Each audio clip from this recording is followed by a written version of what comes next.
Neste vídeo você vai aprender a substituir a farinha de trigo de maneira completa e eficiente para você fazer os seus pães e bolos sem glúten em casa. Além disso, eu vou te falar sobre 2 ingredientes que ajudam na melhora da textura desses seus produtos. Se não está inscrito no canal, inscreva-se agora. Eu sou a Gabriela e aqui eu te mostro que pães e bolos perfeitos sem glúten existem e te ensino a fazê-los. Antes de sair substituindo a farinha de trigo, eu quero que você entenda quais são as funções dessa farinha e também quais características ela agrega às massas, pois somente assim você conseguirá substituí-la de maneira eficiente, tudo bem? Então vamos lá. A farinha de trigo, ela agrega principalmente estrutura, liga, maciez, umidade, leveza, né? São essas as características principais dessa farinha. Além disso, ela é composta por cerca de 70% de carboidratos, 10% de fibras e 12,5% de proteínas.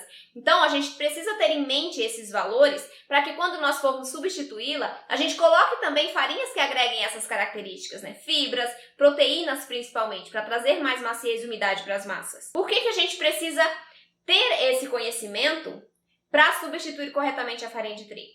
Porque nós não temos uma única farinha sem glúten que compreenda todas essas características. Nós não temos uma farinha só que agrega estrutura, liga, maciez, umidade, que tem essa porcentagem de proteínas e de fibras. Então, nós precisamos combinar farinhas, né? A gente precisa fazer um mix com as farinhas sem glúten, sempre tendo em mente essas características, essas funções, para que a gente consiga substituí-la de maneira eficiente. Então, por exemplo, aqui na confeitaria e panificação sem glúten, nós temos 3 grupos principais de farinhas, que variam de acordo com a função principal de cada uma. Então, temos o grupo de farinhas de estrutura, e aí nele nós temos farinha de arroz branco, integral, farinha de trigo sarraceno, aveia, farinha de grão de bico, farinha de feijão branco. Então, são farinhas que dão estrutura, que dão suporte para as nossas massas. Temos no grupo de farinha de liga, que é o nosso segundo grupo principal, polvilho doce, polvilho azedo, fécula de araruta.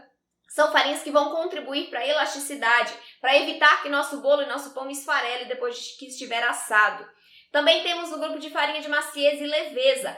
Nesse grupo, nós temos 2 tipos de farinhas, o amido de milho e a fécula de batata. E essas farinhas precisam estar dentro do seu mix, para que tenha pão e bolo com um miolo macio, fofinho, leve, né? Se a gente não coloca esse grupo de farinhas, por exemplo, a gente vai ter um miolo mais pesado, mais embatumado. Então, a gente precisa, sim, usar pelo menos uma farinha de cada um desses grupos para que nós consigamos atribuir à nossa massa as características de estrutura, de liga e de maciez e leveza. Quais são as proporções básicas para você fazer pães e bolos sem glúten? Então, para substituir a farinha de trigo de maneira eficaz, nós precisamos de um mix equilibrado e as proporções vão variar a depender da receita, né? Se é de bolo ou se é de pão. Então, para receitas de bolos, nós temos a seguinte proporção: 50% de farinhas de estrutura, 25% de farinhas de liga e 25% de farinhas de maciez e leveza. Dentro do mix para pães, 60% de farinhas de estrutura, 20% de farinhas de liga, 20% de farinhas de maciez e leveza. Veja só, essas proporções são básicas, são principalmente para você que não tem experiência, que está começando agora nos preparos sem glúten, tá? Depois, com a prática, com o conhecimento que você vai adquirindo sobre as farinhas, sobre as receitas, você vai conseguir modificar essas proporções.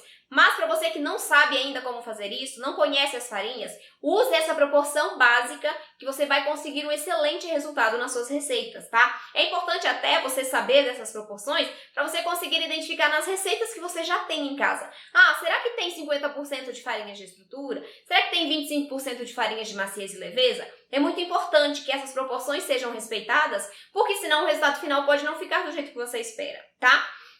Mas é um ponto de partida, como eu disse. Com a prática, com o tempo, com o conhecimento das farinhas, que é muito importante que você tenha, porque cada tipo de farinha tem uma função específica, tem outras funções secundárias também que estarão presentes na massa quando utilizadas, e também pode deixar sabor residual, tem uma diferença na capacidade de retenção de líquidos.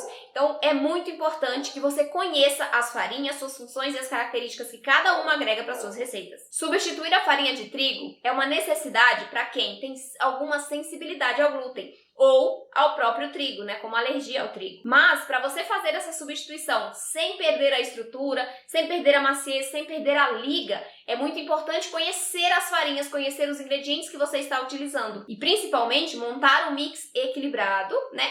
E claro, colocar ali na receita outros ingredientes que ajudem nessa manutenção ali de maciez, de umidade, de liga dentro da massa. E no vídeo de amanhã eu vou te falar como você vai fermentar corretamente os seus pães sem glúten. Mas para isso você precisa estar inscrita no canal, então inscreva-se agora no botão que está aqui abaixo do vídeo para que você receba as notificações dos vídeos, né, que nós liberamos aqui diariamente e para você também se juntar à nossa família. Se inscreveu? Então vamos lá. Eu recomendo que, além do mix equilibrado, você adicione também à sua receita 2 ingredientes que vão ajudar muito na maciez, na umidade e na liga dos seus preparos. É o agente de liga, o primeiro ingrediente. Aí dentro do agente de liga nós temos a goma xantana e o psyllium, que são os mais utilizados, são os que eu recomendo que você use, porque são os que eu uso, né, e dão um resultado excelente. Então, a goma xantana e o psyllium, que vão contribuir para a liga, para a elasticidade, para o volume, para a retenção da maciez, da umidade dentro da massa. Então, são 2 ingredientes, né? O psyllium e a goma xantana. Você pode optar por um ou por outro. Você pode combinar também uma parte de uma goma xantana, outra parte de psyllium. Também vai dar um resultado excelente.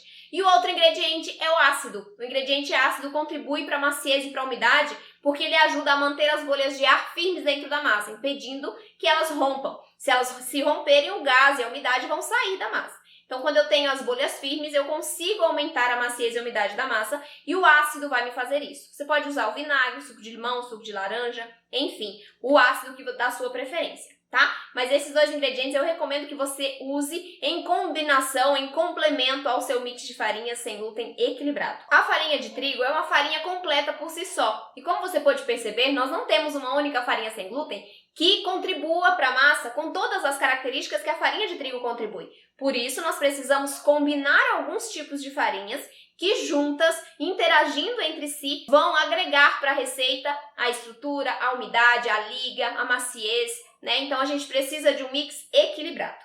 E no vídeo de amanhã eu vou te ensinar como você vai fermentar os seus pães sem glúten corretamente. Se inscreva no canal agora. Eu sou a Gabriela, pães e bolos perfeitos sem glúten existem e eu te ensino a fazê-los. Já me segue lá no Instagram também, @GabrielaGregolin.